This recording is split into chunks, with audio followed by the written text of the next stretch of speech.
think with higher interest rates, wages and costs, small business right now would be hemorrhaging, but not so. That's according to business accounting platform Xero, which has more than 3.7 million subscribers. Will Buckley is Xero's country manager in Australia and joins me now. Will, many thanks for your time. I mean, to me, this is something of a surprise, but it almost is like households. Households seem to be coping even with the higher interest rates. But what you're reporting here is that small business, despite forecasts that there could be lots and lots of foreclosures, lots and lots of insolvency, it is simply not happening. Small business owners are doing a terrific job at navigating the current economic environment. We know that it's been challenging with the consistent increases in the rate of inflation over the past 12 months. But what we're seeing with small business owners is that they are showing lots of resilience. Small businesses are seeing sales growth that is higher than the rate of inflation, and they're managing to balance their cost base at the same time, despite all of the challenges that they're facing in a tough and challenging labour market as well. So sales growth is still outstripping the rate of growth that we're seeing in salaries and wages, and business owners are still looking to hire and are showing some jobs growth in some areas as well. But even better than that, your index goes back to 2017. You know, small businesses, according to that index, are thriving like they have never thrived before. So that would sense to me that they've been capable of putting up their prices to be able to, sort of recoup their higher costs, the higher salaries they might be paying. And indeed, they've actually been able to get increased sales. And that would be partly because Australians have got jobs and are still able to buy up at small businesses. At an aggregate level, absolutely. Small businesses is an overall sector, which does represent 97% of all businesses in the Australian economy. As an overall sector, the small business indicators are looking to show that there is strong resilience. However, there are certainly some industries within small business like retail and hospitality that aren't necessarily growing as quickly as some others like construction have been. I think that is a flow-on effect which could be emerging from some of the discretionary spending challenges that households are finding themselves under pressure with. And that is starting to take its toll with some small businesses, despite overall small business managing to keep everything in check and balance everything as best as they possibly can.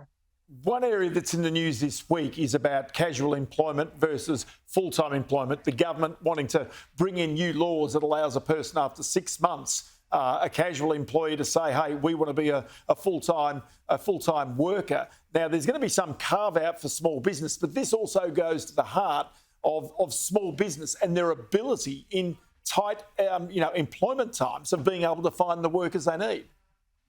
That's exactly right. And it's fantastic that, small business owners have been navigating the current economic environment quite well, considering the challenging circumstances. I was actually just speaking to my barber this morning here in Melbourne, and he was telling me how he's been facing some really big challenges with trying to recruit and get some more barbers into his shop, but he's been navigating it really well, and he's looking to strike the right balance between making sure he's got the right quality and he's investing in that quality to make sure that his service to the community stays to his high standards. So he's not jumping the gun, and I think he's demonstrating that business owners are quite savvy when it comes to making the right decision for what's the right thing in their business to continue to serve their community to the best that they can.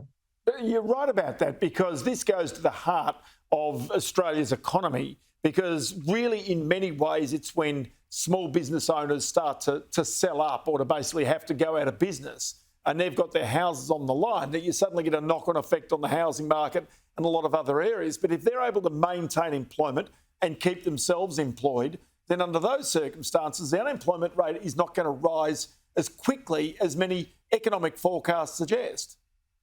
That's exactly right. And what we also see from what business owners are experiencing on the challenging side from managing this current economic environment is that almost a third of business owners now are running into the challenge where they aren't able to afford to pay themselves, and 28% are starting to dip into personal savings. So small business owners and small businesses are the bedrock of the Australian economy. They're all throughout every industry in our entire supply chain. And we are starting to see some signs where some businesses are doing everything they can, but they are running into some cash flow challenges and facing a cash flow crunch.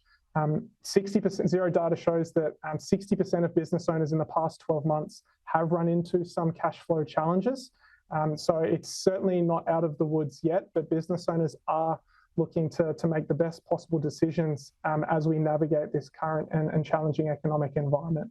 I'll tell you what, Will Buckley from Xero, many thanks for your input today. Really appreciate it. And of course, we also note there that in many cases, these businesses are being paid broadly on time as they have been in recent times. Will, many thanks. Thanks, Ross.